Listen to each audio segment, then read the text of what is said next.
Again ஒரு warm good evening. Already ortho assessment neuro assessment போட்டிருப்பேன். அதை பார்க்கலன்னா கீழே லிங்க்கில் கொடுக்கேன், மறக்காமல் அதை போய் செக் அவுட் பண்ணிடுங்க. இன்றைக்கி நம்ம பீடியாட்ரிக் அசஸ்மெண்ட் பற்றி பார்ப்போம். ஸோ பீடியாட்ரிக் அசஸ்மெண்ட் பொறுத்த வரைக்கும் அது வந்து மோஸ்ட்லி பிடியில் ஃபிசியோவில் சிபி கேஸு, அப்புறம் டெவலப்மெண்ட் டிலே கேஸு, ஸ்பைனா பைஃபிடா கேஸு, அதுக்கப்புறம் மஸ்குலோடிஸ்ட்ரோஃபி கேஸு, இந்த மாதிரி மோஸ்ட்லி ரிலேட்டபிள் கேஸஸ் தான் இருக்கும். அதே நீங்கள் ஒரு பீடியாட்ரிக் ஃபீல்டில் போகிறீங்க, ஒரு பீடியாட்ரிஷியன் ஹாஸ்பிட்டல் சைடு போகிறீங்க அப்படிங்க பொறுத்த வரைக்கும் low birth wait LBWS low birth weight கூட நம்மக்கிட்ட வரலாம். ஸோ அந்த மாதிரி குழந்தைங்களுக்கு எந்த மாதிரி அசஸ்மெண்ட் எடுக்கலாம்? மோஸ்ட்லி அப்படி வரமாட்டாங்க. ஆனால் ஏன்னா அந்த இடத்துல போய் நம்ம அசஸ்மெண்ட் எடுத்துகிட்டு இருக்க முடியாது. அதே ஒரு பாப்பா ஒரு 6 மாதம் 7 மாதம் 8 மாதம் ஒரு வயசு 2 வயசுன்னு நம்மக்கிட்ட வராங்கன்னா நான் சொல்லிடுறேன், இந்த போட்ட அசஸ்மெண்ட் வீடியோ எல்லாமே இருக்கும் அதில், புரியுதா? அதில் உங்களுக்கு எது வேணும் எது வேணாம்னு சொல்லி உங்களோட நாலேஜ் ஏற்ற உங்களோட கிரியேட்டிவ் ஏற்றாப்புல நீங்கள் உங்கள் அசஸ்மெண்ட் ஷீட்டை க்ரியேட் பண்ணிக்கலாம். ஸோ இது எல்லாமே உங்கள் மைண்டில் இருக்கணும். ஸோ இந்த பாப்பாவுக்கு இதெல்லாம் இப்போ இல்லைனா இப்போ இந்த ப்ராப்ளம் இருக்கலாம் அப்படின்னு உங்கள் மைண்டில் இருக்கணும். அதுக்காண்டி தான் அசஸ்மெண்ட்டை இவ்வளோ ஸ்ட்ரெஸ் பண்ணி தனியாக டைம் ஸ்பெண்ட் பண்ணி வீடியோ போட்டுக்கிட்டு இருக்கேன். ஸோ மறக்காமல் ஃபுல் வீடியோ தயவு செஞ்சு பாருங்கள். எனக்கு வியூஸ் கம்மியாக போனாலும் பரவாயில்ல, ஆனால் பார்க்குறவங்க எல்லாருமே ஃபுல் வீடியோ பார்த்து கீழே கமெண்ட் பண்ணாலே போதும். பாதியில் பார்த்துட்டு போர் அடிச்சுன்னா இன்னொரு டைம் எடுத்து மறுபடியும் ஃபுல்லாக பாருங்கள். ஏன்னா it's not for entertainment purpose. So இது ஒன்றும் என்டர்டெயின்மெண்ட் பர்பஸ்க்காண்டி சொல்கிறது இல்லை, நாலேஜுக்காண்டி தான் கண்டிப்பாக சொல்கிறது. ஏன்னா அசஸ்மெண்ட் பொறுத்த வரைக்கும் ரொம்ப ரொம்ப முக்கியம். அந்த அசஸ்மெண்ட் வந்து ஒவ்வொரு புக்கில் ஒவ்வொரு மாதிரி இருக்கும். நான் உங்களுக்கு கொடுத்துருக்குறது எல்லாமே அந்த அசஸ்மெண்ட் ஷீட்டில் இருக்குது, சரிங்களா? அதில் உங்களுக்கு எது வேணும் எது வேணாங்கிறது உங்கள் நாலேஜ் அப்புறம் நீங்கள் அதை பிரிச்சுக்கலாம். ஸோ தயவு செஞ்சு அசஸ்மெண்ட்டை ஒமிட் பண்ணாதீங்க. அதுவும் உங்களுக்கு எக்ஸாமினேஷனில் கூட அவ்வளோ இருக்காது. ஆனால் நீங்கள் ஃபீல்டில் போகிறீங்கன்னா அது அசஸ்மெண்ட் தான் ரொம்ப முக்கியம். அதுக்குன்னே இவ்வளோ ஸ்ட்ரெஸ் பண்ணி சொல்லிக்கிட்டு இருக்கேன். ஓகே, வீடியோக்குள்ளே போவோம். ஸோ இன்றைக்கி வந்து பீடியாட்ரிக் அசஸ்மெண்ட் வழக்கம் போல் சப்ஜெக்டில் name, age, gender, date of birth, அப்புறம் பெர்த் வெயிட்டு. ஏன்னா பீடியாட்ரிக்னு பொறுத்த வரைக்கும் பாப்பாவோட பெர்த் வெயிட் ரொம்ப முக்கியம். ஸோ பாப்பாவோட birth weight, address contact number, chief complaint as usual, பாப்பாவுக்கு எந்த விதமான ப்ராப்ளம் இருக்குன்னு பேஷண்ட் லோங்க வச்சு நம்ம எழுதிடலாம். ஸோ அடுத்து when did the mother first notice the dysfunction, அம்மா எப்போ, ஏன்னா இன்கேஸ் லோ பெர்த் வெயிட்டில் இருந்திருப்பாங்க, பாப்பாவை NICயில் வச்சு நார்மல் கேர் கொடுத்து நல்லபடியாக வீட்டுக்கு கொண்டு வந்து வச்சுருப்பாங்க. ஆனால் பாப்பாவோட மைல் ஸ்டோன்ஸ்லாம் கொஞ்சம் கொஞ்சமாக கம்மியாகும். தவழ்கிறது லேட்டாக தவழுவா, தலையை தூக்குறது லேட்டாக தூக்குவா, பேசுகிறது ரொம்ப ஸ்லரிங் பீச்சாக பேசுவா. இந்த மாதிரி சின்ன தகவல் அம்மா வந்து டேரெக்டாக டாக்டர்கிட்ட கொண்டு போவாங்க. டாக்டர் வந்து அது இல்லைம்மா கொஞ்சம் நாளில் வந்துடுமா அப்படின்னு சொல்லி டெவலப்மெண்ட் கொஞ்சம் நாள் வந்துடுமான்னு சொல்லுவாங்க. அதுமாரி இல்லை டாக்டர் பாச முடியும் அப்படின்னு பண்ணாங்கன்னா ஸோ இட்ஸ் கால்டு டெவலப்மெண்ட் டிலேன்னு ஒரு இதை கொடுத்து டெவலப்மெண்ட் டிலே இருக்குது, ஸோ ஃபிசியோதெரபிஸ்ட்டை வாங்கணும் அப்படின்னு சொல்லுவாங்க. ஃபிசியோதெரபிஸ்ட் நம்ம பாப்பாக்கு என்னென்ன எக்ஸசைஸ் ப்ரிஸ்கிரைப் பண்ணணும், அது டெவலப்மெண்ட் இல்லைன்னா அந்த பாப்பாக்கு க்ரோத் கம்மியாக இருக்குது, அந்த க்ரோத் கம்மியாக இருக்காங்க, நம்ம இதெல்லாம் ஸ்டிமுலேட் பண்ணி நமக்கு எந்தெந்த ஆக்டிவிட்டிஸும் அவங்களுக்கு ரெகுலராக கொடுக்கணும்னு சொல்லி நம்மக்கிட்ட வந்து நம்ம அதை ப்ரிஸ்கிரைப் பண்ணுவோம். ஸோ அதான் அம்மா வந்து எப்போ அதை நோட்டீஸ் பண்ணாங்கிறது. அடுத்து siblings have a same type of symptom. அந்த பாப்பாவுக்கு கூட ஏதாச்சும் குழந்தை ஏதாச்சும் பிறந்திருந்தாலோ, கூட தம்பி தங்கச்சி யாராவது பிறந்திருந்தாலோ அவங்களுக்கு ஏதாச்சும் இந்த மாதிரி சிம்டம்ஸ் இருக்கா அப்படின்னு இருக்கும். அடுத்து ப்ரீநெட்டல் ஹிஸ்ட்ரி. ப்ரீநெட்டல் ஹிஸ்ட்ரிங்கிறது அம்மா வயிற்றுக்குள்ளே இருக்குச்சுல பாப்பா வந்து இருக்கிறது, அதான் ப்ரீநெட்டல் ஹிஸ்ட்ரி அப்படிம்பாங்க. ப்ரீநெட்டல் ஹிஸ்ட்ரி பொறுத்த வரைக்கும் நமக்கு ஃபஸ்ட் வந்து ஏஜ் ஆஃப் மதர், ஃபாரின் கண்ட்ரீஸ்லாம் போச்சுல, இல்லை எனக்கு வந்து சைல்டு எங்களுக்கு வேணும், லேட்டாக எங்களுக்கு சைல்டு வேணும்னு சொல்லி ஒரு 30 இயர் 35 இயர்ஸில் சைல்டு வேணும்னு சொன்னாங்கன்னா அவங்களோட இப்போல்லாம் 40 இயர்ஸ் ஃபீமேல்ஸுக்கே நிறைய விதமான காம்ப்ளிகேஷன்ஸ் வருது இந்த இயர் ஓவலேஷன் பீரியட். ஸோ அந்த மாதிரி டைமில் உங்களுக்கு லேட்டாக உங்களுக்கு பெர்த் வரும்னா அப்போ அதுக்கு தகுந்தாப்புல தான் உங்களோட யூட்ரஸ் அதுக்கு வேலை செய்யணும். அதுக்கு ஏற்றாப்புல தான் பாப்பாவோட ப்ரெக்னன்சி, அதாவது பாப்பாவோட ப்ரெசன்டேஷனும் அந்த மாதிரி இருக்கும், பாப்பாவோட டெலிவரியும் அப்படி இருக்கலாம். ஸோ அதுக்கு பாப்பாவோட டெவலப்மெண்ட்டும் அதுக்கு தகுந்தாப்புல தான் இருக்கும் because of mother lifestyle. ஏன்னா மதர் வந்து நாட் ஓன்லி இந்த பீரியட் ஆஃப் ப்ரெக்னன்சி, அதுக்கு முன்னாடி மதர் எப்படி இருந்திருக்காங்க, அதுக்கு அப்புறமும் மதர் எப்படி இருக்காங்க, எல்லாத்துலேயும் ஒரு முக்கியமான ரோல் ஃபேக்டர் ப்ளே பண்ணுது. அதுக்கு முன்னாடி அவங்க மதர் எப்படி இருந்திருக்காங்க, ப்ரெக்னன்சி அப்போ எப்படிலாம் இருந்திருக்காங்க, ப்ரெக்னன்சி அப்போ எவ்வளோ ஸ்ட்ரெஸ் அவங்களுக்கு கொடுத்துருக்காங்க, எவ்வளோ ஸ்ட்ரெஸ் அவங்களுக்கு போகலை, எவ்வளோ ஹாப்பியாக அவங்க இருந்திருக்காங்க, எவ்வளோ எக்ஸசைஸ் அவங்க பண்ணியிருக்காங்கன்னு எல்லா ஃபேக்டருமே இதுக்குள்ளே இன்க்ளூட் ஆகுது. அதனால தான் ஏஜ் ஆஃப் மதர் முக்கியமாக கேட்கும். அடுத்து கன்ஜங்கேட்டிவ் மேரேஜில் உள்ள இந்த ஜீன் முட்டேஷனில் தான் பெரிய பிரச்சனை வருங்க. சொந்தத்துக்குள்ளேயே கல்யாணம் பண்ணுறதுனால அந்த மாதிரி ப்ராப்ளம்ஸ்லாம் வரும். Any drug taken during pregnancy, ஏதாச்சும் எக்ஸ்ட்ரா ட்ரக் ஏதாச்சும் எடுத்திருக்காங்களா அப்படின்னு, அதாவது ப்ரெக்னன்சியை கலைக்கிற ட்ரக்ஸாக இருக்கலாம், ஆர் எனி அதர் மெடிக்கேஷன்ஸாக இருக்கலாம். அதெல்லாம் எனி ட்ராமா ஸ்ட்ரெஸ்ஸு, அதாவது மதர் கெலிஸில் ஏதாவது கீழே விழுந்தாங்களா, இல்லை sudden labour pain, severe labour pain ஏதாச்சும் வந்துச்சா, அதே ரொம்ப ஸ்ட்ரெஸ் ஆனாங்களா, அதெல்லாமே. அடுத்து அடிக்ஷன் அண்ட் ஸ்மோக்கிங். நம்ம ஊரில் இட்ஸ் நார்மல், ஆனால் ஃபாரின் கண்ட்ரிஸை பொறுத்தவரைக்கும் அடிக்ஷன் ஸ்மோக்கிங் நம்ம ஊரில் இட்ஸ் அப்நார்மல். ஏன்னா அடிக்ஷன் ஸ்மோக்கிங் வந்து நம்ம ஊரில் அவ்வளோ கிடையாது. அதே ஃபாரின் கண்ட்ரிஸ் பொறுத்த இட்ஸ் டோட்டலி நார்மல் அப்படிம்பாங்க. அடுத்து நீ ஹிஸ்ட்ரி ஆஃப் ரூபலாங்கிறது ஒரு டிசீஸ். அந்த ரூபலாவோட பஞ்சாயத்து என்னென்னா, இது வந்து ஒரு மோசமான ஒரு வைரஸ், சரிங்களா. இதை ப்ரிவென்ட் பண்ணுறதுக்கு நம்ம எம்எம்ஆர் வைரஸ் கொடுப்போம். மீஸ்லஸ், மம்ஸ், ரூபலா அப்படின்னு ஒரு வேக்சின் கொடுப்போம். அதை கொடுத்தா இது வந்து ப்ரிவென்ட் ஆயிரும். ஸோ ரூபலா வைரஸ் உங்களுக்கு வந்துச்சுன்னா மதரோட பேபியை அஃபெக்ட் பண்ணும். அடுத்து சிஸ்டோமெகாலி அப்படிங்கிறது, இது வந்து ஒரு ப்ளசண்டா வழியாக பாப்பாவுக்கு போகும். இது என்ன போகும்னா, வளர வளர ஒரு விஷன் ப்ராப்ளம் உண்டாகும். லிவர் வந்து ரொம்ப என்லார்ஜ்மெண்ட் ஆகும், லிவர் ஸ்பின்ல கொஞ்சம் என்லார்ஜ்மெண்ட் ஆகும். அதே மட்டும் இல்லாமல் மைக்ரோசெஃபலி ப்ராப்ளம், அதாவது பாப்பாவோட ஹெட் சர்க்கம்ஃபரன்ஸ் ரொம்ப, அதாவது பாப்பாவோட தலை வந்து குட்டியாக இருக்க வாய்ப்புகள் இருக்குது அப்படின்னு சொல்கிறாங்க. இதை நம்ம ப்ரிவென்ட் பண்ணுறதுக்கு ஆன்டிவைரல் மெடிகேஷன்ஸ்லாம் நம்ம எடுக்க சொல்லுவாங்க. அடுத்து டாக்ஸோபிளாஸ்மோசிஸ் இன்ஃபெக்ஷன். டாக்ஸோபிளாஸ்மோசிஸ் இன்ஃபெக்ஷன் வந்து ஒரு வைரஸ் தான். அதாவது இது எப்படி பாப்பாவுக்கு இன்ஃபெக்ஷன் முடியும்னா, கண்டாமினேட்டட் ஃபுட்ஸு, ஃபார் எக்ஸாம்பிள் பூனை கூட அதிகமாக ஸ்பெண்ட் பண்ணக்கூடாது, இந்த மாதிரிலாம் இருக்கும். அதுக்கப்புறம் history of previous abortion, stillborn and death after birth. History of previous அபார்ஷன்னா, இதுக்கு முன்னாடி வயிற்றுக்குள்ளே கரு இருந்து இறந்து போச்சா, அதாவது இதுக்கு முன்னாடி பாப்பா எம்பரியோ இருந்து இறந்து போச்சா. ஸ்டில் பார்ன்னா பாப்பா வயிற்றுக்குள்ளேயே இறந்து வெளியே பிறந்துச்சா, இல்லைனா வெளியே இறந்ததுக்கப்புறம் இறந்துச்சா, இந்த மாதிரி. மல்டிபிள் ப்ரெக்னன்சி அடுத்த டியூரேஷன் ஆஃப் டைம், அதாவது ஒரே நேரத்தில் டபுள் விதமான ப்ரெக்னன்சி, அதாவது ஒரே நேரத்தில் 2 பாப்பா 3 பாப்பான்னு வந்துச்சா. அடுத்து status and caste of the mother அப்படின்னு பொறுத்த வரைக்கும், மதர் வந்து ப்ரெக்னன்சி பீரியட் அப்போ எப்படி இருந்தாங்க, ஏதாச்சும் எபிலெப்சி வந்துச்சா, ரொம்ப விதமான சீசர்ஸ் வந்துச்சா, ரொம்ப ஃபெட்டிக் ஆகிட்டாங்களா, இல்லை ஓவர் எக்ஸ்ட்ரா ப்ளீடிங் வந்துச்சா, இல்லை ப்ளசண்டாக ரிமூவ் பண்ண ஏதாவது ப்ராப்ளம் வந்துச்சா, இல்லை ப்ளசண்டாக அதுவே வரலையா, இந்த மாதிரி நம்ம வச்சுக்கலாம். பெரிநேட்டல் ஹிஸ்ட்ரியை பொறுத்த வரைக்கும் ப்ரெக்னென்சி ஆகச்சில், அதாவது பெரிநேட்டல்னால் பாப்பா வெளியே வரச்சில் என்னென்ன ஹிஸ்ட்ரிலாம் தெரிஞ்சுக்கணும். இது எல்லாமே மதர்கிட்ட தான் கேட்க முடியும், சரிங்களா. பிளேஸ் ஆஃப் டெலிவரி பிளேஸ் எப்படி இருந்துச்சு, அதாவது எந்த இடத்துல டெலிவரி பண்ணாங்க, ஹாஸ்பிட்டல்ஸ் பண்ணாங்களா, இல்லை ஆம்புலன்ஸே சில பேர் பிறந்தாங்களா, இல்லை வீட்டிலே பிறந்தாங்களா, அந்த மாதிரி. அடுத்து history of pre time, full time. Pre டைம்ங்கிறது 37 வாரத்துக்கு முன்னாடியே பாப்பா பிறந்தால், அதே போஸ்ட் டைமுங்க ஃபுல் டைமுங்கிறது 39 வாரம் முடிஞ்சு பாப்பா பிறந்துச்சா, அதாவது குறப்பிரசவம் சுகப்பிரசவங்கள, அதாவது குறப்பிரசவம்னா பாப்பா சொன்ன டைமுக்கு முன்னாடியே பிறந்தது, அதே முழு பிரசவம்னா பாப்பா சொன்ன டைமுக்கு பிறந்தது, அந்த மாதிரி. So history of asphyxia of birth. History of asphyxia of birth அப்படிங்கிறது என்னென்னா, அதாவது பாப்பா அம்மாவோட யூட்ரஸ்குள்ளே இருக்கச்சில்ல பிளசண்டா வழியாக தான், அதாவது பிளசண்டா வழியாக தான் அம்பிளிக்கல் கார்டு மூலிமா பாப்பாவுக்கு பிளட் சப்ளை போய்கிட்டு இருக்கும், விச் மீன்ஸ் நியூட்ரிஷன், ஆக்சிஜன் அது வழி தான் போய்கிட்டு இருக்கும். ஸோ ப்ரெக்னென்சி அப்போ பிளசண்டா கம்ப்ரெஷன் ஏதாச்சும் கட் ஆகச்சில்ல, ஏதாச்சும் இன்ஃபெக்ஷன் ஆகச்சில்ல, இந்த மாதிரி வர ப்ராப்ளம் வரதுனால ஆக்சிஜன் சப்ளை அந்த லேக் ஆகுது பாப்பாவுக்கு. ஸோ அதனால் சம்வாட் பிரெயின் இன்ஜுரி ஆகலாம். அதுதான் history of asphyxia at birth அப்படிங்கிறது. Types of delivery, force of டெலிவரிங்கிறது, பாப்பா வந்து நார்மல் ஹெட் வந்து யூட்ரஸ்க்கு கீழே நார்மலாக தான் வரும். அதே அந்த வர தலை வந்து ரொம்ப பெட்டியால் ரொம்ப ஏதாச்சும் காம்ப்ளிகேட் ஆகிடுச்சுல, ஃபோர்செப்ஸ் அப்படின்னு ஒரு இன்ஸ்ட்ருமெண்ட் யூஸ் பண்ணுவாங்க.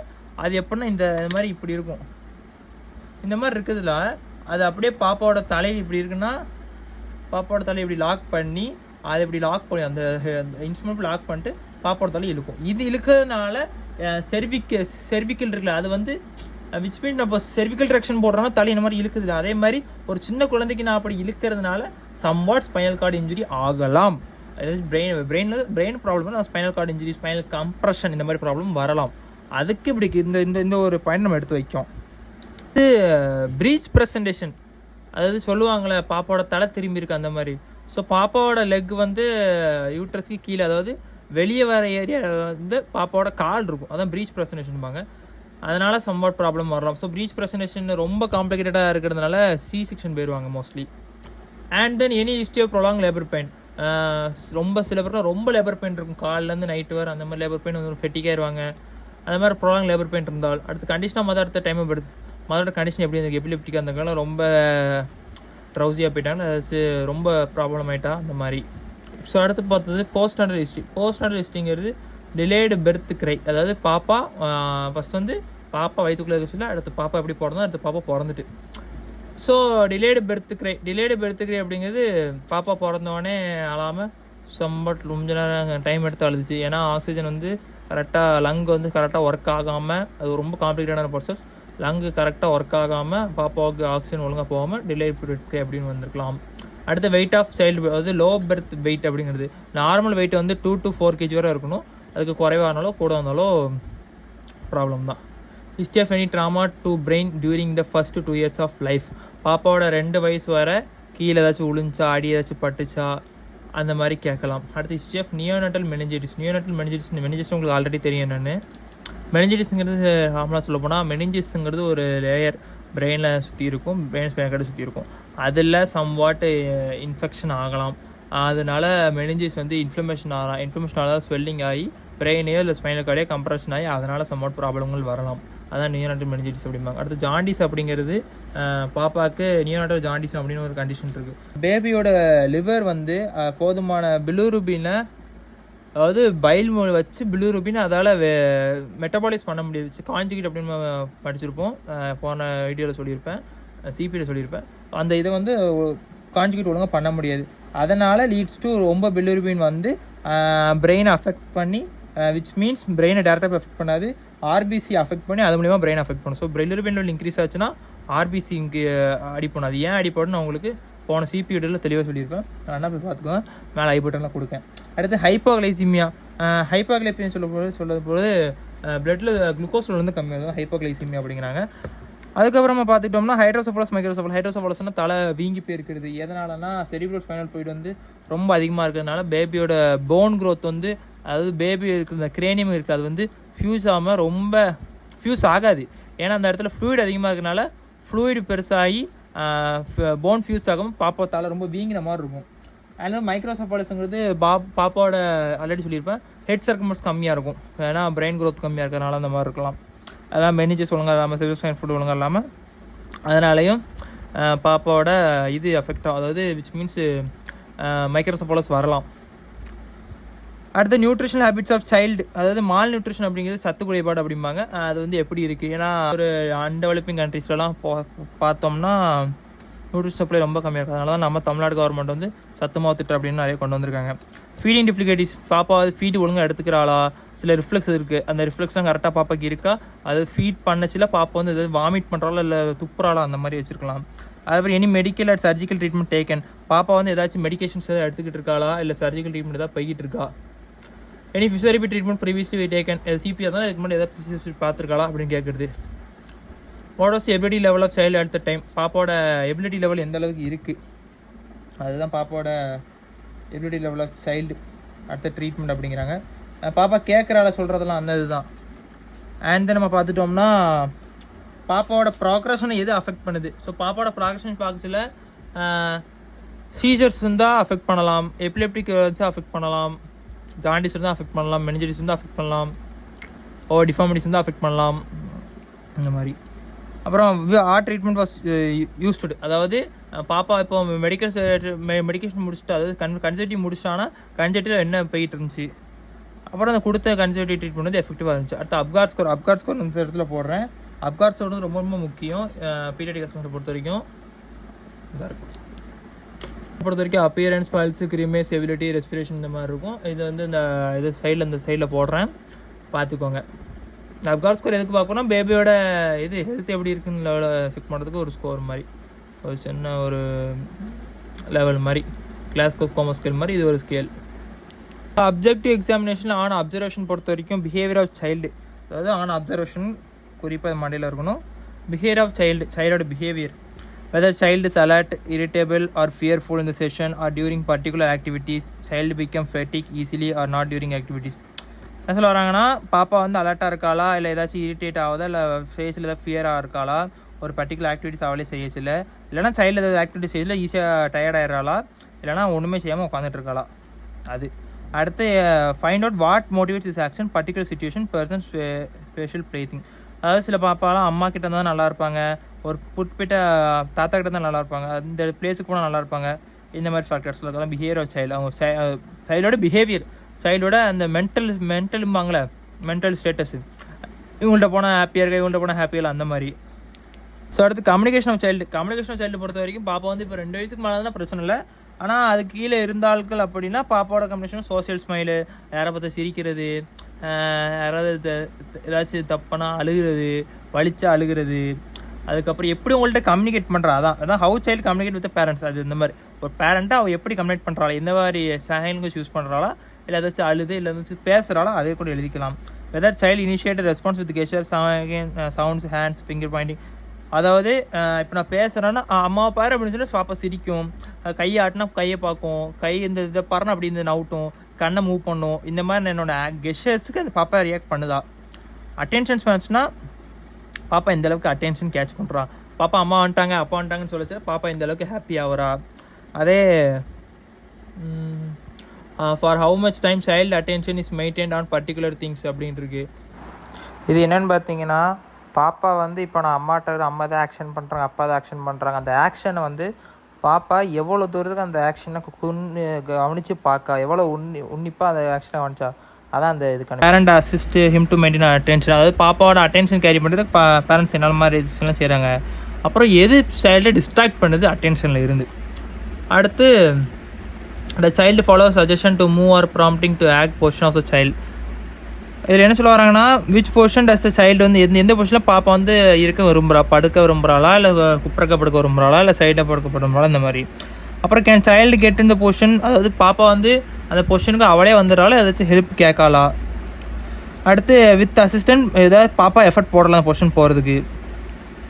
பாப்பா படுக்கச்சில் 2 சைடுமே சிமெண்ட்ரிக்கலாக, அதாவது ஒரே இதாக தான் இருக்காளா, இல்லை ஒரு காலை இழுத்துக்கிட்டு ஒரு காலை கையில் வச்சுக்கிட்டு இருக்காளா, அது ஆக்டிவாக இருந்தாலும் சரி பேசிவில் எப்படி மெயின்டைன் ஆகுது symmetry of child. Symmetry of சைல்டுனா பாப்பாவோட அந்த 2 காலும் எந்த அளவுக்கு ஈக்குவலாக இருக்குது. இஃப் இன்வால்வ் மூமெண்ட் இருந்துச்சுன்னா எந்த பொசிஷனில் மூமெண்ட் வந்து அதிகப்படுது, எந்த பொசிஷனில் மூமெண்ட் வந்து கம்மியாகுது. அடுத்து postal control and alignment. Postal control alignment பொறுத்த வரைக்கும் how much parent support is given. முதல்ல போஸ்டர் வந்து ஸ்டெபிலைஸ் ஆகுதா, அந்த போஸ்டரை ஸ்டெபிலைட் பண்ணுறதுக்கு எந்த மாதிரி கவுண்டர் பொசிஷன், அதாவது பாப்பா நிற்கிறான்னா அது ஒழுங்காக நிற்க முடியுங்கன்னா ஒரு மாதிரி சைடு செஞ்சு அந்த மாதிரி நிற்பாங்க. அடுத்து proper and equal weight bearing கொடுக்குறாளா, போஸ்டரில் அந்த நிற்கச்சில் ப்ராப்பராக வெயிட் பேரிங் கொடுக்காளா. சைல்டோட சென்டர் ஆஃப் கிராவிட்டி சரி இல்லைனா பாப்பா வந்து, அதாவது எப்படி சொல்லுவாங்கன்னா, if the child centre of gravity appear to அன்யூஷுவலாக இருந்துச்சுன்னா, அது ஹையாக இருந்துச்சுன்னா பாப்பாவோட கால் வந்து தொங்கி போயிருக்கும், பாப்பாவோட தலையை தூக்க மாட்டா, அகேன்னு சொல்லி தலையை தூக்க மாட்டா, குப்பரக்கப்படுறது ப்ரோனில் வச்சுக்கிட்டு பாப்பாவோட தலையை தூக்க மாட்டா. அப்புறம் பாப்பாவை தூக்கிச்சுன்னா கால் அப்படி ரொம்ப ஃப்ளோட் பண்ணிடுவா, சென்டர் ஆஃப் கிராவிட்டி பாப்பாக்கு இருக்காது. பாப்பாவை நான் நிற்க வச்சேன்னா பாப்பா வந்து கீழே விழுந்துடும் சொல்லி பயந்து அழும்.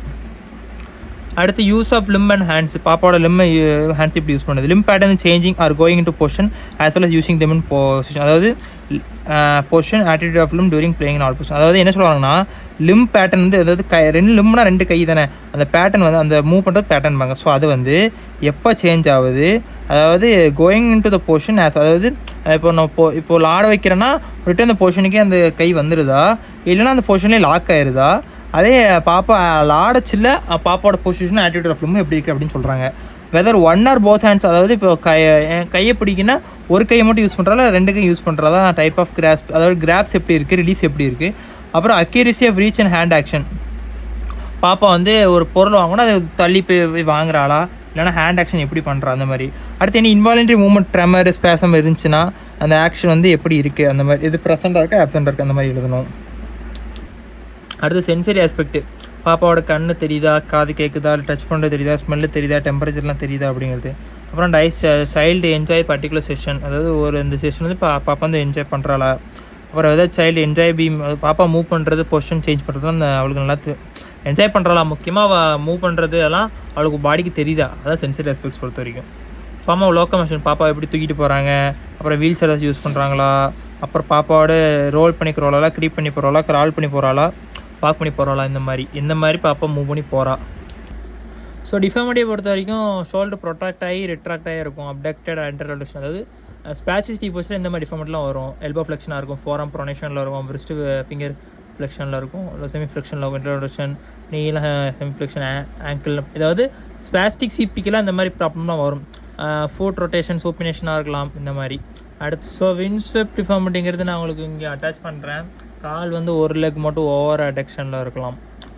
அடுத்து ஆன் எக்ஸாமினேஷன் காக்னிட்டிவ் அசஸ்மெண்ட் இருந்துச்சுன்னா response to external environment assessment பண்ணுறாளா, கலர் சைஸு ஷேப்லாம் ஒழுங்காக சொல்கிறாளா, அப்புறம் ஃபயர்லாம் அதை பக்கத்தில் இருந்துச்சுன்னா அதை சென்ஸ் பண்ணுறாளா, டாய்லெட் ட்ரைனிங் கரெக்டாக இருக்காளா, sense of household articles which means ஏதாச்சும் புக்கு வாசிக்கிறாளா, அந்த மாதிரி சென்சியர் அசஸ்மெண்ட் நீங்களே எடுத்துருவீங்க, உங்களுக்கு சொல்ல தேவையில்ல. சென்சியர் அசஸ்மெண்ட் வேணால் கீழே கமெண்ட் பண்ணுங்கள், டீட்டெயிலாக எக்ஸ்பிளைன் பண்ணுறேன். டெவலப்மெண்டல் அசஸ்மெண்ட்டுங்கிறது ரொம்ப முக்கியம். என்னென்னா ஏஜ் 4 to 6 வாரத்தில், அதாவது பாப்பா பிறந்ததுக்கப்புறம் 4 to 6 வாரத்தில், அதாவது 1 to 1.5 மாதத்தில் சோசியல் ஸ்மைல் யாரை பார்த்தா சிரிக்கிறது, 3 மாதத்தில் ஹெட் ஹோல்டிங் தலை நிற்கும், 6 மாதத்தில் சிட் சப்போர்ட்டு, 7 மாதத்தில் சிட் வித்தவுட் சப்போர்ட்டு, 5 to 6 மாதத்தில் ரீச், அதாவது ஒரு பொருளை எடுக்கிறது வாங்குறது, அப்புறம் வந்து இன்னும் 7 வாரத்தில் ஒரு பொருளை எடுத்து இன்னொரு இடத்துல வைக்கிறது, அப்புறம் 6 to 7 வாரத்தில் ஸ்டார்ட்ஸ் இமிடிங் காஃப், அதாவது என்னென்னா தும்முவாங்களே அந்த இதெல்லாம் தெரியுறது. அடுத்து 8 வாரத்தில் கிரால் பண்ணுறது, 14 வாரத்தில் க்ரீப் பண்ணுறது, 9 வாரத்தில் ஸ்டாண்டிங் ஹோல்டிங் ஃபர்னிச்சர், அதாவது நின்று ஃபர்னிச்சர் ஹோல்ட் பண்ணிக்கிறது, 1 வருஷத்தில் ஃபர்னிச்சரை வாக்கிங் ஹோல்டிங் ஃபர்னிச்சர், அதாவது ஃபர்னிச்சரை ஹோல்டு பண்ணி வாக் பண்ணுறது. அடுத்து 10 to 11 மாதத்தில் ஸ்டாண்ட் வித்தவுட் சப்போர்ட்டு. அடுத்து 12 மாதத்தில் சேவ் ஒன்வர்ட் வித் மீனிங்கு. அடுத்து 13 மாதத்தில் walk without much of support. அடுத்து 13 மாதத்தில் ஒரு 3 வார்டில் மீனிங்கோடு சொல்லுவாள். அடுத்து 15 to 18 மாதம் விச் மீன்ஸ் ஒரு 1.5 வருஷத்தில், சாரி 1 வருஷம் 1 மாதம் நினைக்கேன், அதில் ஜாயின்ஸ் 2 or 3 வேர்ட்ஸ் சென்டென்ஸாக சொல்கிறது. அடுத்து 13 மாதத்தில் அவளே செல்ஃப் ஸ்பீட் பண்ணிக்கிறது. அதே 15 to 18 மாதத்தில் கிளைம் ஸ்டே, அதாவது படி ஏறுறது. 15 to 18 மாதத்தில் ஒரு ஷூ போடுறது அவுக்கிறது. அதுக்கப்புறம் 2 வயசில் ஷூ போட்டு கழட்டுறது. அப்புறம் 15 to 18 மாதம் ஷூ எடுத்து வைக்கிறது. அதே 24 இதில் 2 வயசில் ஷூ போடுறது. அதே மாதிரி 2 வயசில் ட்ரெஸ்ஸு கழட்டுறது. 4 வயசில் ட்ரெஸ்ஸு அவளே ஃபுல்லாக கழட்டுறது. அது மாதிரி 2 வயசில் dry by dry which means தலை தோட்டுறது அந்த மாதிரி. அடுத்து 3 வயசில் dry by day dry by night. இப்போ dry by day dry by நைட்டுங்கிறது ஒரு காலை ஃபுல்லாக தண்ணி குடிக்காமல் இருக்கிறது, நைட்டு ஃபுல்லாக தண்ணி குடிக்காமல் இருக்கிறது, அந்த மாதிரி இதெல்லாம் வந்துடும். அடுத்து 3 இயர்ஸ் மறுபடியும் 3 வயசில் ஃபுல் நேம் அவரோட ஆனா பண்ண அதெல்லாம் தெரிஞ்சிடும். அப்புறம் மறுபடியும் 3 வயசில் சைக்கிள்லாம் சைக்கிள் ஓட்ட ஆரம்பிச்சிருவாள். இதுதான் developmental mile stones. So sucking reflex அப்படிங்கிறது பேபியோட, அதாவது நம்ம பேபி வந்து அந்த சின்ன வயசுலலாம் கையை சூப்பிக்கிட்டே இருப்பாங்களே குழந்தைங்கலாம், பெருவரில் வாய்க்குள்ள வச்சு சூப்பிட்டு இருப்பாங்க, அதான் சக்கிங் ரிஃப்ளெக்ஸ் இருப்பாங்க. இல்லைனா நீங்கள் உங்கள் கையை பேபியோட வாய்க்கிட்ட கொண்டு போனீங்கன்னா பேபி வாயை திறந்து அந்த உங்களோட ஃபிங்கர்ஸ் வந்து செக் பண்ணும். அடுத்து ரூட்டிங் ரிஃப்ளெக்ஸ் அப்படிங்கிறது பேபி வந்து இது எதுக்குன்னா நிப்பில் வந்து பேபி வந்து கண்டுபிடிக்கிற மாதிரி, சரிங்களா. ஸோ இப்போ அம்மாவோட நிப்பில் பேபி வந்து கரெக்டாக கண்டுபிடிச்சி வாய் வச்சு ட்ரிங்க் பண்ணுற மாதிரி இருக்கும், சரிங்களா. ஸோ இந்த இதுக்கு தான் இந்த ரூட்டிங் ரிஃப்ளெக்ஸ் ஹெல்ப் பண்ணுது. இந்த ரூட்டிங் ரிஃப்ளெக்ஸ் கரெக்டாக நம்ம எப்படி பார்க்கணும்னா, நம்மளோட ஃபிங்கர்ஸை வந்து பேபியோட மவுத்துக்கிட்ட வச்சோம்னா பேபியோட வாய் வந்து ஓப்பன் ஆகும். ரூட்டிங் ரிஃப்ளெக்ஸ் ரூட்டிங் ரிஃப்ளெக்ஸ்க்கும் எதுக்கு ஹெல்ப் பண்ணுதுன்னு பார்த்தீங்கன்னா, பேபியோட, அதாவது பேபிக்கு தெரியாது அது நியூட்ரிஷனே அம்மாவோடைய மில்க் தான். ஸோ அதை வந்து அது ஆர்டிஃபிஷியலாக இல்லாமல் நேச்சுரலி இந்த ரிஃப்ளெக்ஸ் தான் இருக்கும். இந்த ரிஃப்ளெக்ஸ்லாம் 3 மாதம் வரை இருக்கும், அடுத்து அதுவே போயிடும். ஸோ இந்த ரிஃப்ளெக்ஸ் ஆட்டோமேட்டிக்கலி பேபிக்கு இருக்கும். ஏன்னா மதரோட நிப்பில் பிடிச்சி பேபி வந்து ட்ரிங்க் பண்ணுறதுக்காண்டி. அதுக்காண்டி தான் sucking reflex. Routing reflex nibble பக்கத்தில் வந்து வாய் வந்து ஆட்டோமேட்டிக் ஓப்பன் ஆகி நிப்பில் ப்ளேஸ் பண்ணி பேபி வந்து ட்ரிங்க் பண்ண ஆரம்பிச்சோம். அடுத்து கிராஸ் ஃபிஷ்னு பார்த்தீங்கன்னா, சில டைம் பார்த்துருப்பீங்க, அம்மாவோட விரலை வச்சா பேபி வந்து கையை பிடிச்சிக்கும். இந்த லைக் பார்த்துருப்பீங்களே, இந்த மாதிரி பிடிக்கும்ல பாப்பா. ஸோ இந்த மாதிரி எதுக்கு பிடிக்குன்னா, சில பேர் சொல்லுவாங்க அம்மாவோட பாசத்தில் பிடிக்கும், சில பேருக்குலாம் பிடிக்கும் அப்படின்னா. அது அப்படி இல்லை. It's a type of reflex. It's called cross reflex. இது வந்து 3 months இருக்கும், அடுத்து அது ஆட்டோமேட்டிக்கலே போயிடும். அடுத்து ரிஃப்ளெக்ஸ் ஸ்டெப்பிங் அப்படிங்கிறது என்ன பார்த்தீங்கன்னா, பேபி வந்து வாக் பண்ண ரிஃப்ளெக்ஸ் பண்ணும். அதாவது நான் நிற்க வச்சேன்னா பேபி வந்து அதாவது இது வந்து 2 months வரை இருக்கலாம். எப்படின்னா, நான் பேபியை தூக்கி நிப்பாட்டி வச்சேன்னா பேபி வந்து இந்த காலை முன்னாடி எடுத்து வைக்கும்ல, அந்த இதுக்கு ட்ரை பண்ணுறது ரிஃப்ளெக்ஸ் ஸ்டெப்பிங். அதுக்கப்புறம் கேலன், இதுக்கு எல்லாத்துக்குமே நான் பிக்சர் அப்லோட் பண்ணுறேன். அடுத்து கேலன் ட்ரங்க் இன்ஹர்வேஷன் அப்படிங்கிறது என்னென்னா, நம்மளோட பேபியோட முதுகை நம்ம ஸ்ட்ரோக் பண்ணோம்னா பேபி வந்து லிம்ஸை மூவ் பண்ணும். விச் மீன்ஸ் நான் பிக்சர் ஆட் பண்ணுற பாருங்கள். பார்த்தீங்கன்னா, நம்ம ஒரு ஃபிங்கர்ஸ் வச்சு பேபியோட ட்ரங்கை நம்ம ஸ்ட்ரோக் பண்ணோன்னா பேபி வந்து அதுக்கு தகுந்தாப்புல ஒரு மூவ்மெண்ட் பண்ணும். இது வந்து 2 months வரை இருக்கும். அடுத்து மோரோ ரிஃப்ளெக்ஸ். இந்த மோரோ ரிஃப்ளெக்ஸ் அப்படிங்கிறது நான் சடனாக இப்போ பேபி வந்து ஒரு ரிலாக்ஸ் பொசிஷன் வச்சுருக்கேன். சடனாக பாப்பாவுக்கு டக்குன்னு இப்படி கீழே விட்றேன் அப்படின்னா பாப்பா வந்து ஒரு பாடி ஜர்க் கொடுக்கும். அதாவது ஒரு 2 கையும் இப்படி நல்லா ஒரு ஸ்ட்ரெச் பாடி பண்ணும்ல, அதான் நான் சடனாக பாப்பாவை அப்படி கீழே விடுறதுல ஆக்டிவாகவே பாப்பா வந்து கையை வந்து அப்படி ரொம்ப அப்படி விரிக்க ஸ்ட்ரெச் பண்ணும், நல்லா ஒரு டக்குன்னு விரிச்சிடும். அது மோரோ ரிஃப்ளெக்ஸ். ஸ்டாடில் ரிஃப்ளெக்ஸ் அப்படிங்கிறது பாப்பா வந்து நான் சுப்பைனில் போட்டிருக்கேன், படுக்க வச்சுருக்கேன், சடனாக கையை வந்து தூக்கும், எலிவேட் பண்ணும், அதான் ஸ்டாடில் ரிஃப்ளெக்ஸ். லாண்டா ரிஃப்ளெக்ஸ் அப்படிங்கிறது பாப்பாவை நான் அப்படியே தூக்கி வச்சு நிப்பாட்டி வச்சிருக்கேன். இது வந்து 3 மாதத்துலேருந்து 2.5 வயசு வரை இருக்கும். தூக்கி வச்சிருக்கேன், ஏரோப்ளேன் பொசிஷன் பண்ணி 2 கையும் தலையெல்லாம் அப்படி மேலே தூக்கிட்டு ப்ரோனில், அதாவது ப்ரோனில் என் கையில் பாப்பா வந்து ப்ரோன் பொசிஷனில் இருக்குது. 2 கை 2 கால், அதாவது கையில் உள்ள மோஸ்ட்லி ஹெட்டு காலையும் மேலே, விச் மீன்ஸ் லெக்கை வந்து எக்ஸ்டெண்ட் பண்ணும். அதே சமயத்தில் ஹிப்பையும் ஹெட்டையும் எலிவேட் பண்ணும், மேலே தூக்கும். சரிங்களா, இதுதான் லேண்டர் ரிஃப்ளெக்ஸ். ஃப்ளெக்ஸர் வித்ட்ராவல் ரிஃப்ளெக்ஸ் அப்படிங்கிறது இது என்னன்னு கேட்டுக்கிட்டிங்கன்னா, பேபியோட லெக்கில் நான் ஒரு பென் கேப் வச்சு பேபி ரிஃப்ளெக்ஸ் பண்ணி பேபியோட லெக்கில் நான் லைட்டாக ஸ்ட்ரோக் பண்ணுறேன், பேபி வந்து லெக் அப்படியே ஃப்ளெக்ஸ் பண்ணிடும். இது ஃப்ளெக்ஸர் வித்ட்ராவல். எக்ஸ்டென்சர் த்ரஸ்ட் அப்படிங்கிறது பேபியோட ஒரு காலை வந்து நான் நீட்டி வச்சுருக்கேன், இன்னொரு காலை வந்து ஃப்ளெக்ஸ் பண்ணுறேன். ஃப்ளெக்ஸ் பண்ணி வச்சுக்கிட்டு இருக்குச்சில்ல, அந்த ஃப்ளெக்ஸ் பண்ண காலில் நான் ஒரு பெண்ணை வச்சு பேபியோட ஸ்ட்ரோக் பண்ணச்சில்ல, பேபி வந்து என் காலை என்னோட ப்ரெஷருக்கு ஏற்ற எக்ஸ்டெண்ட் பண்ணும், என் ப்ரெஷர் அகேன்ஸ்ட் அதை எக்ஸ்டெண்ட் பண்ணும். அதான் எக்ஸ்டென்சர் த்ரஸ்ட் அப்படிங்கிறாங்க. ஸோ அடுத்து வந்து ஏசிமெட்ரிக்கல் டோனிக் நெக் ரிஃப்ளெக்ஸ். இந்த ஏசிமெட்ரிக்கல் டோனிக் நெக் ரிஃப்ளெக்ஸ் அப்படிங்கிறது ஏதோ ஒரு பெத்தாலஜி தான். விச் மீன் ஏசிமெட்ரிக் ரிஃப்ளெக்ஸ் என்னன்னா, சிமெட்ரிக்கல்னா 2 கை 2 கால் அட் டைம் செயல்படுறது. ஏசிமெட்ரிக்கல் அப்படி இருக்காது. ஸோ இது என்ன சொல்ல வராங்கன்னு பார்த்தீங்கன்னா, பேபியோட 1 leg is extend and 1 leg is fixed in asymmetrical. அதாவது பேபியோட கழுத்தை வந்து, அதாவது பேபியோட இருக்குன்னா ஒரு லெக்கை வந்து ஃப்ளெக்ஸ் பண்ணி ஒரு கை ஒரு காலை மட்டும் ஃப்ளெக்ஸ் பண்ணி வச்சுக்கும், இன்னொரு கை ஒரு காலை மட்டும் எக்ஸ்டெண்ட் பண்ணி வச்சுக்கும். இது ஏசிமெட்ரிக்கல். அதே சிமெட்ரிக்கல் டோனிக் ரிஃப்ளெக்ஸ்னா அட் அ டைமில் ஒன்று அப்பர் லெம் ஃப்ளெக்ஸ் பண்ணும், லோவர் லெம் எக்ஸ்டெண்ட் பண்ணும், இல்லைனா லோவர் லெம் ஃப்ளெக்ஸ் பண்ணும், இல்லை அப்பர் லெம் எக்ஸ்டெண்ட் பண்ணும். இந்த மாதிரி இது வந்து சிமெட்ரிக்கல் டோனிக் ரிஃப்ளெக்ஸ். ரெண்டுமே பெத்தாலஜி தான். அப்புறம் tonic labyrinthine supine and tonic labyrinthine prone. இந்த டோனிக் லேபரத்தின் சுப்பைன் அப்படிங்கிறது என்னென்னா, tonic labyrinthine supine and tonic labyrinthine prone அப்படிங்க என்னென்னு கேட்டிங்கன்னா, டோனிக் லேபரத்தின் சுப்பைன் வந்து பெத்தாலஜினா, பேபி வந்து நான் இப்போ சுப்பைன் லெவலில் வச்சுருக்கேன், அதான் ஸ்டிம்லஸ்ஸு. ஸோ அப்போ வந்து நான் பேசிவாக அதோட கையை காலை வந்து நான் மூவ் பண்ணச்சில்ல, அப்போ வந்து சுப்பைனில் இருக்கச்சில்ல பாடி வந்து எக்ஸ்டென்ஸாக டோனில் இருக்கும். சரிங்களா, நார்மல் இது. ஸோ எக்ஸ்டென்ஸாக டோனில் இருக்கச்சில்ல நான் பேபியோட லெக்கை வந்து ஃப்ளெக்ஸாக டோனுக்கு கொண்டு போகிறேன், இல்லை கையை ஃப்ளெக்ஸாக டோனுக்கு கொண்டு போகிறச்சில்ல எனக்கு ரெசிஸ்டன்ஸ் இருக்கும். இதுவே ஒரு கொஞ்சம் ஒரு 3 to 4 months வரை இது நார்மல்.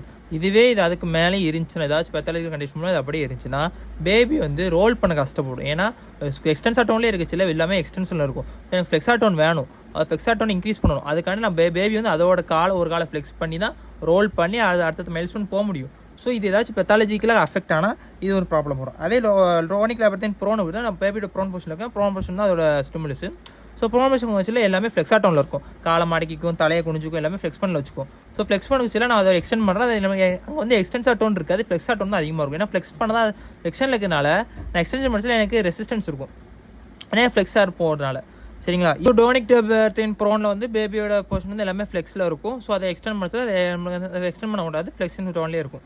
ஸோ இதுவும் சம்வாட் பெத்தாலஜிக்கலாக வரலாம். ஏன்னா எதுவும் எல்லா டோனும் எல்லா ரிஃப்ளெக்ஸுமே குறிப்பிட்ட டைமில் தான் இருக்கணும். அதுக்கு மேலே அந்த டைமில் வச்சு அதாவது பெத்தாலஜிக்கல் ரீசன் தான் டைமில் இருக்கும். அதனால் பேபியோட மைல்ஸ்டோன் அஃபெக்ட் ஆகலாம். சரிங்களா, ஸோ டோனிக் லேபரத்தின் ப்ரோனில் எனக்கு வரச்சில் பேபி வந்து அதாவது இந்த குவார்டர் பொசிஷன் வரணும்ல. ஏன்னா ப்ரோனில் வந்துட்டு ப்ரோன்லேருந்து கையை வந்து ஃப்ளெக்ஸில் வச்சுருக்கு, கையை எக்ஸ்டெண்ட் பண்ணி எக்ஸ்டெண்ட் பண்ணி தான் அதோட குவார்டர் பொசிஷனுக்கே வர முடியும். முதல்ல இப்போ எக்ஸ்டெண்ட் பண்ணி நீங்கள் வர முடியும். அதனால் க்ரீப்பு கிரால் அதெல்லாம் வரும். சரிங்களா, அடுத்து நெக் ரைட்டிங் ரிஃப்ளெக்ஸ் அப்படின்னா 5 monthsல இருக்கும். பேபியோட தலையை நான் வந்து ரைட் சைடில் திருப்புறேன். சரிங்களா, ஏதோ ஒரு சைடில் திருப்புறேன், பேபியோட பாடி அதுக்கு தகுந்தாப்பில் திரும்பும். இது எப்போ 3 மாதத்து 5 மாதத்தில் புரியுதா. பேபி அதான் அந்த ரோலிங் மைல் ஸ்டோன். நான் பேபியோட கழுத்தை திருப்புனா பேபியோட கழுத்தை சேர்ந்தாப்பில் மொத்த பாடியுமே டர்ன் ஆகும். இதான் நெக் ரைட்டிங் அப்படிங்கிறாங்க. அடுத்து பாசிட்டிவ் சப்போர்ட் நெகட்டிவ் சப்போர்ட் வந்து நான் கடைசியாக சொல்கிறேன், சேர்த்தாப்படி சொல்லிடுறேன். ப்ரொடக்டிவ் ரிஃப்ளெக்ஸ் அப்படிங்கிறது பேபியை வந்து நான் தலையில் அப்படி தொங்க விட்றேன்னா பேபியோட 2 கையும் அதோட ப்ரொடக்ஷன் போகும், கீழே விழுந்துடக்கூடாது. இப்போ நம்ம தலையில் இருக்கோம்னா கீழே விழுந்து கூட கையை வைப்போம், அதேமாதிரி பேபியோட கையும் அப்படி எக்ஸ்டெண்ட் பண்ணி அப்படி வச்சு அதுக்கு ப்ரொடக்ஷன் பண்ணிக்கும். Positive support and negative support அப்படிங்கிறது. பாசிட்டிவ் சப்போர்ட்டுங்கிறது நான் பேபியை வந்து இப்படி தூக்கி ஸ்டாண்டிங் பொசிஷன் வச்சிருக்கேன். பேபி வந்து அப்படியே குதிக்கும். லெக் அதை நான் லைட்டாக அப்படியே ஷேக் பண்ணுறேன், பேபி அதுக்கு தந்தாப்புல குதிக்கும். ஸோ குதிச்சு சடன் எங்கேஜில் டோன் அப்படியே எக்ஸ்டென்ஸாக டோன் போயிடும். எக்ஸ்டென்ஸாக த்ரெஸ் பண்ணி எக்ஸ்டென்ஸாக டோன் போயிடும். பேபி இது லெக் வந்து ஃபுல் எக்ஸ்டெண்ட் பண்ணிடும். சரிங்களா? இது வந்து பாசிட்டிவ் சப்போர்ட்டு. இது வந்து 3 to 4 months 8 months வரை இருக்கும்.